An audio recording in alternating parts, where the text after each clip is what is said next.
Hello everyone, welcome back my YouTube channel as study 2.0। Friends, आज के video में हम इकोनॉमिक्स के मोस्ट इंपॉर्टेंट क्वेश्चंस पर डिस्कस करने वाले हैं। ये क्वेश्चंस आपकी सभी प्रतियोगी परीक्षाओं के लिए अति महत्वपूर्ण होंगे। आपको बता दें कि इस वीडियो में हम इकोनॉमिक्स से जितने भी करंट के क्वेश्चन बन सकते हैं सभी को कवर करने वाले हैं, तो बने रहिएगा हमारे साथ कंप्लीट वीडियो तक। ये वीडियो आपको पसंद आता है तो वीडियो को लाइक, सब्सक्राइब और फ्रेंडों में शेयर जरूर करें। चलिए वीडियो स्टार्ट करते हैं। क्वेश्चन स्टार्ट करने से पहले आपको बता दें कि यह वीडियो भारतीय अर्थव्यवस्था का पार्ट 3 है। इसके पहले हमने पार्ट 1 और पार्ट 2 आपके साथ डिस्कस कर लिया है। हमने इन 3 वीडियो में संपूर्ण भारतीय अर्थव्यवस्था को कवर करने का प्रयास किया है, जो आपकी सभी प्रतियोगी परीक्षाओं के लिए अति महत्वपूर्ण है। चलिए क्वेश्चन स्टार्ट करते हैं। अब आज का पहला क्वेश्चन है, सभी इंपॉर्टेंट पॉइंट्स को आप अपनी कॉपी में नोट कर लीजिएगा। पहला क्वेश्चन है, अंतर्राज्यीय परिषद का गठन कौन करता है? इसके ऑप्शंस हैं राष्ट्रपति, प्रधानमंत्री, मंत्रिपरिषद, राज्य विधानमंडल। राइट आंसर की बात करें तो अंतर्राज्यीय परिषद का गठन का जो अधिकार प्राप्त होता है वो है राष्ट्रपति को।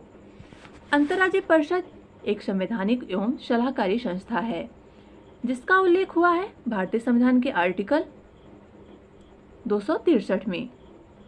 इसकी स्थापना सरकार या आयोग की सिफारिश पर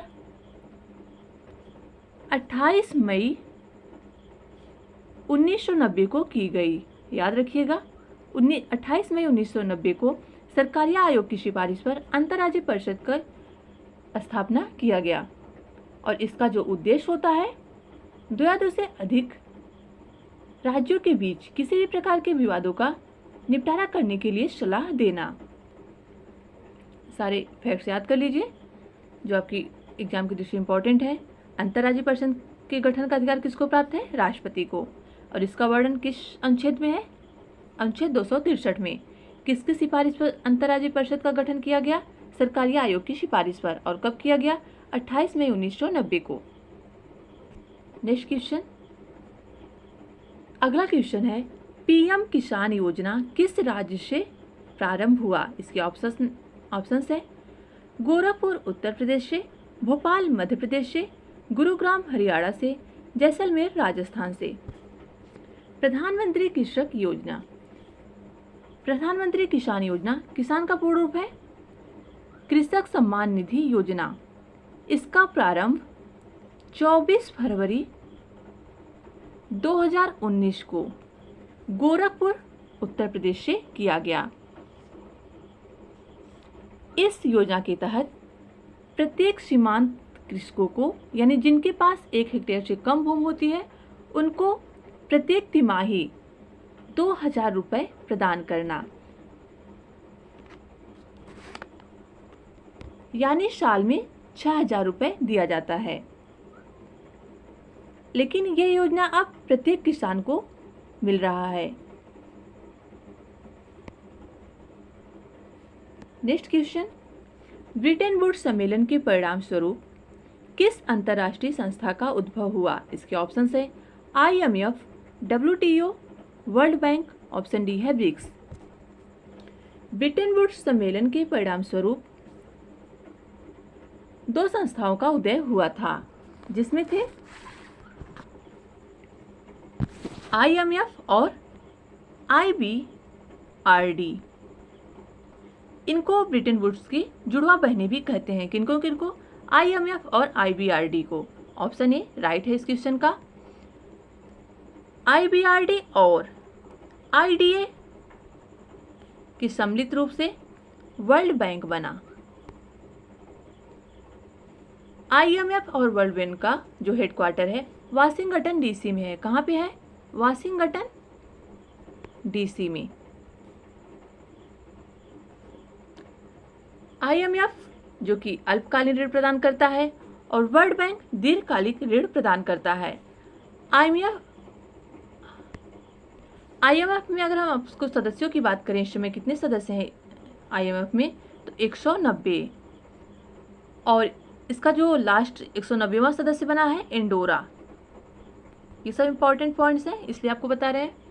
वर्ल्ड बैंक में इस समय सदस्य राष्ट्र हैं 189 और इसका जो सबसे लास्ट वाला सदस्य अफगानिस्तान। IMF के वर्तमान में अध्यक्ष हैं क्रिस्टीना जॉर्जिया और वर्ल्ड बैंक के जो वर्तमान में अध्यक्ष हैं डेविड मालपास। याद रखिएगा, IMF के वर्तमान में अध्यक्ष हैं क्रिस्टीना जॉर्जिया और वर्ल्ड बैंक के डेविड मालपास। IMF अल्पकालीन ऋण प्रदान करता है और वर्ल्ड बैंक दीर्घकालीन ऋण प्रदान करता है और दोनों का मुख्यालय कहाँ पे है? वाशिंगटन DC में। और ब्रिटेन वुड्स सम्मेलन के परिणाम स्वरूप किस अंतर्राष्ट्रीय संस्था का उदय हुआ? IMF और IBRD। और IBRD और IDA मिलकर बाद में वर्ल्ड बैंक का निर्माण किए और वर्ल्ड बैंक का मुख्यालय वाशिंगटन DC में। सभी पॉइंट्स याद रखिएगा। नेक्स्ट क्वेश्चन, भारतीय संविधान के किस अनुच्छेद में संचित निधि का उल्लेख है? इसके ऑप्शंस हैं अनुच्छेद 243I में, ऑप्शन बी है अनुच्छेद 267 में, ऑप्शन सी है अनुच्छेद 266 में, ऑप्शन डी है अनुच्छेद 280 में। राइट आंसर की बात करें तो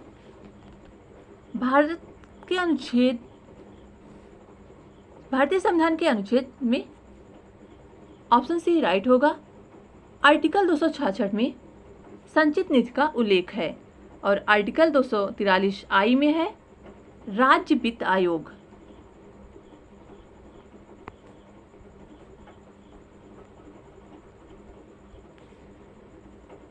आर्टिकल 267 में है आकस्मिक निधि। आर्टिकल 266 में संचित निधि जो कि क्वेश्चन में है और आर्टिकल 280 में आपको पता ही होगा वित्त आयोग का गठन है। याद रखिए सारे अनुच्छेद। आर्टिकल 243 में है राज्य वित्त आयोग, आर्टिकल 267 में है आकस्मिक निधि और आर्टिकल 266 में है संचित निधि और आर्टिकल 280 में है वित्त आयोग। नेक्स्ट क्वेश्चन, क्वेश्चन नंबर 4 है निम्नलिखित में से कौन सा असुमेलित है? इसके ऑप्शंस हैं। ऑप्शन ए है प्राथमिक क्षेत्र में प्राकृतिक संसाधन आते हैं, द्वितीय क्षेत्र में उद्योग, तृतीय क्षेत्र में सेवा और चतुर्थ क्षेत्र में संचार। इसमें बताना है कौन सा असुमेलित है। राइट आंसर हो जाएगा ऑप्शन डी। अर्थव्यवस्था के जो प्राथमिक क्षेत्र होते हैं वो प्राकृतिक संसाधन होते हैं, जैसे कि मत्स्य पालन, कृषि, खनन और उत्खनन। ये सब क्या है? प्राकृतिक संसाधन। द्वितीय क्षेत्र में उद्योग, विनिर्माण और निर्माण। तृतीय क्षेत्र में सेवा, बीमा, बैंक, ये सब तृतीय क्षेत्र में आते हैं और संचार भी किस में आता है? तृतीय क्षेत्र में। तो इस प्रकार राइट आंसर है ऑप्शन डी। चतुर्थ क्षेत्र में शिक्षा संबंधी अनुसंधान आते हैं। याद रखिए प्राथमिक क्षेत्र में प्राकृतिक संसाधन जैसे कि कृषि, मत्स्य पालन, खनन, उत्खनन, ये सब हमारे प्राकृतिक स्रोत हैं जो कि नेचुरल रिसोर्सेज से प्राप्त होते हैं। और द्वितीय क्षेत्र में उद्योग, निर्माण, विनिर्माण, ये सारी चीज आते हैं। और तृतीय क्षेत्र में सेवा, बीमा, संचार। और चतुर्थ क्षेत्र में जो आता है अनुसंधान ज्ञान, जैसे कि शिक्षा में अनुसंधान और वैज्ञानिक अनुसंधान, ये सब चतुर्थ क्षेत्र में आते हैं। इस प्रकार राइट आंसर हो जाएगा ऑप्शन डी, जो कि सही सुमेलित नहीं है। नेक्स्ट क्वेश्चन है भिलाई, दुर्गापुर और राउरकेला इस्पात संयंत्र की स्थापना किस पंचवर्षीय योजना के दौरान की गई? इसके ऑप्शंस हैं प्रथम पंचवर्षीय योजना, द्वितीय पंचवर्षीय योजना, तृतीय पंचवर्षीय योजना, चतुर्थ पंचवर्षीय योजना। भिलाई, दुर्गापुर और राउरकेला इस्पात संयंत्र की स्थापना द्वितीय पंचवर्षीय योजना के दौरान की गई थी।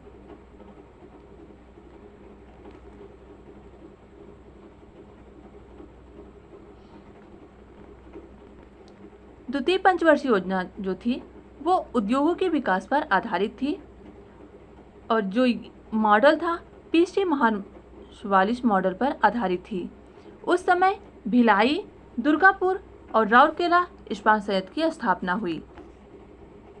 नेक्स्ट क्वेश्चन, क्वेश्चन नंबर 6 है केंद्र सरकार ने अप्रैल 2022 से 100% साक्षरता के लिए किस अभियान को शुरू करने की घोषणा की है? इसके ऑप्शंस हैं पढ़ेगा इंडिया तभी तो बढ़ेगा इंडिया, नव भारत साक्षरता अभियान, ग्रामीण डिजिटल साक्षरता अभियान, इनमें से कोई नहीं। राइट आंसर की बात करें तो ऑप्शन बी राइट होगा। नव भारत साक्षरता अभियान के अंतर्गत केंद्र सरकार ने अप्रैल 2022 से 100% साक्षरता प्राप्त करने की घोषणा की है। यह घोषणा 1 अप्रैल 2022 से लेकर 31 मार्च 2027 तक पूरा किया जाएगा। याद रखिएगा, नव भारत साक्षरता अभियान के अंतर्गत केंद्र सरकार ने 100% साक्षरता प्राप्त करने के लिए 1 अप्रैल 2022 से 31 मार्च 2027 तक इसको लागू किया है। नेक्स्ट क्वेश्चन, भारत $5 ट्रिलियन अर्थव्यवस्था का लक्ष्य कब तक प्राप्त कर लेने का रखा है? 2022 तक, 2024 तक, 2026 तक, 2030 तक। भारत कब तक $5 ट्रिलियन अर्थव्यवस्था का लक्ष्य प्राप्त कर लेगा? राइट आंसर हो जाएगा ऑप्शन बी, 2024 तक भारत $5 ट्रिलियन अर्थव्यवस्था का लक्ष्य प्राप्त कर लेगा। अगला क्वेश्चन है, भारत में प्रतिवर्ष राष्ट्रीय स्टार्टअप दिवस कब मनाया जाएगा? इसके ऑप्शंस हैं 14 जनवरी, 15 जनवरी, 16 जनवरी, 17 जनवरी। भारत में स्टार्टअप इकोसिस्टम के बढ़ावा देने के लिए प्रधानमंत्री ने 16 जनवरी को स्टार्टअप दिवस मनाने की घोषणा की है। Right answer option C. राष्ट्रीय स्टार्टअप की शुरुआत 16 जनवरी 2016 को की गई, इसलिए प्रधानमंत्री नरेंद्र मोदी जी ने प्रत्येक वर्ष 16 जनवरी को राष्ट्रीय स्टार्टअप दिवस मनाने की घोषणा की है। नेक्स्ट क्वेश्चन है, निम्नलिखित समितियों में से किसने मात्र पोषक तत्वों की आवश्यकता के आधार पर गरीबी रेखा का निर्धारण किया है? आपको बताना है कि किस समिति ने मात्र पोषक तत्वों की आवश्यकता के आधार पर गरीबी रेखा का निर्धारण किया है। इसके ऑप्शंस हैं अलग समिति, लकड़वाला समिति, तेंदुलकर समिति, रंगराजन समिति। पोषक तत्वों के आधार पर अलग समिति ने 1977 में स्वस्थ जीवन के लिए जो न्यूनतम कैलोरी बताई थी, ग्रामीण क्षेत्रों के लिए बताई थी 2400 कैलोरी और शहरी क्षेत्रों के लिए बताई थी 2100 कैलोरी। अगला क्वेश्चन है, गरीबी की संस्कृति का विचार प्रस्तुत किया गया। इसके ऑप्शंस हैं ऑस्कर लुईस द्वारा, गुरनार मिर्डल द्वारा, आशीष बोस द्वारा, अमर्त्य सेन द्वारा। गरीबी की संस्कृति ऑस्कर लुईस द्वारा प्रस्तुत की गई। उनका मानना था कि गरीब व्यक्ति अपनी गरीबी से अपनी संस्कृति के प्रवेश के कारण निकल नहीं सकता, यानी एक व्यक्ति जो गरीब है वो अपनी गरीबी की संस्कृति के कारण ही अपने गरीबी जीवन से बाहर नहीं निकल पाता। उनको इस सिद्धांत के लिए 1979 में नोबेल पुरस्कार प्रदान किया गया था। नेक्स्ट क्वेश्चन, जीवन की भौतिक गुणवत्ता सूचकांक किसके द्वारा विकसित किया गया है? इसके ऑप्शंस हैं मोरिस डी मोरिस, यूएनडीपी, महबूब उल हक, उपरोक्त में से कोई नहीं। जीवन की भौतिक गुणवत्ता सूचकांक मोरिस डी मोरिस द्वारा विकसित किया गया है। इसके 3 मुख्य सूचकांक होते हैं। एक है शिशु मृत्यु दर, साक्षरता और जीवन प्रत्याशा। याद रखिएगा, शिशु मृत्यु दर, साक्षरता, जीवन निर्वाह या जीवन प्रत्याशा।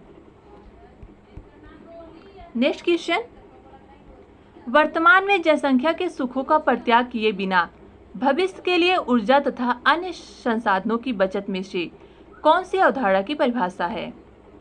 इसके ऑप्शंस हैं आर्थिक वृद्धि, आर्थिक विकास, संपोषणी विकास, मानव विकास।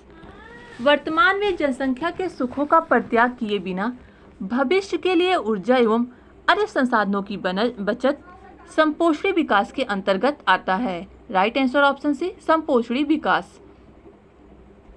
नेक्स्ट क्वेश्चन है, निम्नांकित में कौन भारत में गरीबी रेखा का निर्धारण करता है? इसके ऑप्शंस हैं केंद्रीय मंत्रिमंडल, लोकसभा, राज्यसभा और नीति आयोग। भारत में गरीबी रेखा का निर्धारण नीति आयोग द्वारा किया जाता है। नीति आयोग की स्थापना 1 जनवरी 2015 को की गई। नेक्स्ट क्वेश्चन, कृषि में बेरोजगारी का स्वरूप देखने को मिलता है। इसके ऑप्शंस हैं संरचनात्मक बेरोजगारी, मौसमी बेरोजगारी, घर्षण बेरोजगारी, इनमें से सभी। कृषि में संरचनात्मक, मौसमी और घर्षण बेरोजगारी तीनों ही प्रकार की बेरोजगारी देखने को मिलती है। इस प्रकार राइट आंसर ऑप्शन डी। संरचनात्मक बेरोजगारी से मतलब है कि जब किसी अर्थव्यवस्था में दीर्घकालीन बेरोजगारी का स्वरूप दिखता है। मौसमी बेरोजगारी यानी एक मौसम में जब रोजगार मौसम पे डिपेंड हो, और घर्षण जब एक व्यक्ति जो वर्तमान रोजगार छोड़कर नवीन रोजगार की तलाश में जाता है, जब तक उसे नया रोजगार नहीं मिलता तब तक के लिए जो बेरोजगारी होती है वो घर्षण बेरोजगारी के अंतर्गत आती है। ये बेरोजगारी विकसित देशों में पाई जाती है। और मौसमी और संरचनात्मक बेरोजगारी विकासशील देशों में। याद रखिएगा, विकासशील देशों में कौन सी बेरोजगारी पाई जाती है?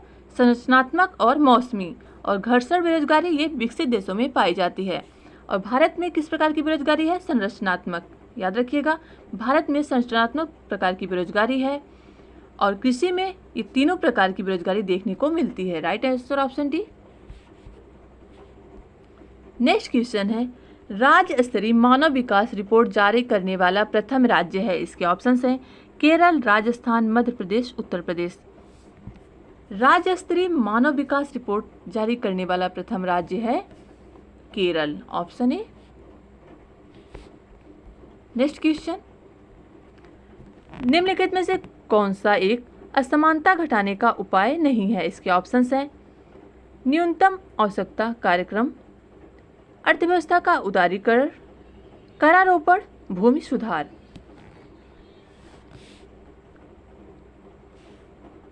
असमानता घटाने का उपाय नहीं है अर्थव्यवस्था का उदारीकरण, न्यूनतम आवश्यकता कार्यक्रम, करारोपण और भूमि सुधार। ये सब असमानता घटाने के उपाय हैं। नेक्स्ट क्वेश्चन है, भारत के राष्ट्रीय आय का मुख्य स्रोत है। इसके ऑप्शंस हैं कृषि क्षेत्र, सेवा क्षेत्र, उद्योग क्षेत्र, व्यापार क्षेत्र। भारत में राष्ट्रीय आय का मुख्य स्रोत जो होता है वो है सेवा क्षेत्र। सेवा क्षेत्र तृतीय क्षेत्र के अंतर्गत आता है और जिसका योगदान भारतीय अर्थव्यवस्था में 54% है। याद रखिएगा, यह भारतीय अर्थव्यवस्था के तृतीय क्षेत्र में आता है सेवा क्षेत्र, और जिसका योगदान भारतीय अर्थव्यवस्था में 54% है। नेक्स्ट क्वेश्चन, वर्तमान में भारत के राष्ट्रीय आय किस क्षेत्र का सर्वाधिक योगदान है? भारत में राष्ट्रीय आय का सर्वाधिक योगदान तृतीय क्षेत्र यानी सेवाओं में है। ऑप्शन डी राइट होगा। निम्न में किस राज्य की प्रति व्यक्ति आय सबसे अधिक है? इसके ऑप्शंस हैं गोवा, पंजाब, महाराष्ट्र, गुजरात। गोवा में प्रति व्यक्ति आय सबसे अधिक है और सबसे कम अगर प्रति व्यक्ति आय है वो है बिहार की।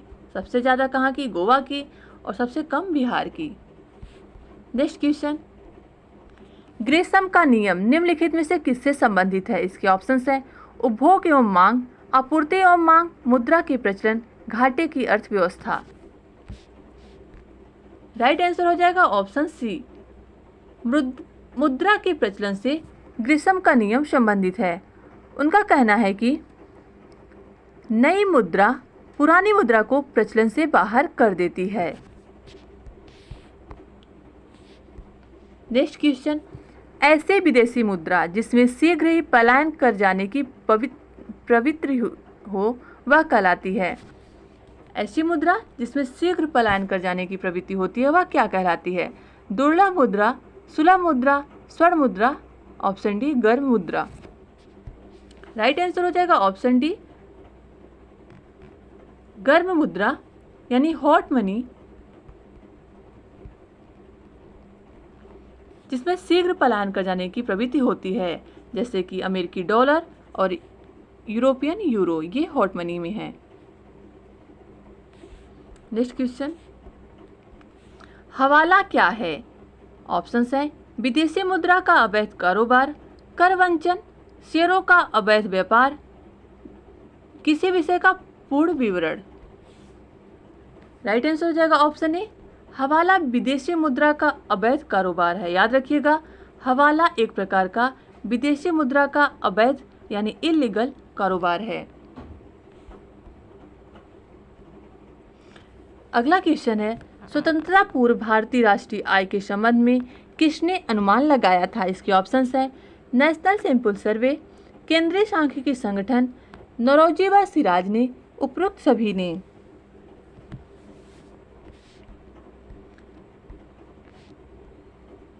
राइट आंसर हो जाएगा ऑप्शन सी। स्वतंत्रता से पूर्व सर्वप्रथम 1867 के लगभग दादा भाई नौरोजी ने सर्वप्रथम राष्ट्रीय आय के संबंध में अनुमान लगाया था। उस समय उन्होंने प्रति व्यक्ति वार्षिक आय 20 रुपये बताई थी और उनकी प्रसिद्ध पुस्तक है un British rule of India. अगला क्वेश्चन, किसी देश की आर्थिक वृद्धि सर्वाधिक उपयुक्त माप है? किसी देश की आर्थिक वृद्धि की सर्वाधिक उपयुक्त माप क्या है? इसके ऑप्शंस हैं सकल घरेलू उत्पाद, शुद्ध घरेलू उत्पाद, शुद्ध राष्ट्रीय उत्पाद, प्रति व्यक्ति आय। किसी भी देश की जो आर्थिक वृद्धि होती है उसकी उपयुक्त माप है सकल घरेलू उत्पाद यानी जीडीपी, ग्रॉस डोमेस्टिक प्रोडक्ट, जो कि किसी भी देश की आर्थिक वृद्धि की सर्वाधिक उपयुक्त माप होती है। राइट आंसर ऑप्शन है सकल घरेलू उत्पाद। ये था हमारा लास्ट का क्वेश्चन। वीडियो आपको कैसा लगा कमेंट बॉक्स में लिखकर जरूर बताएं। Thanks for watching.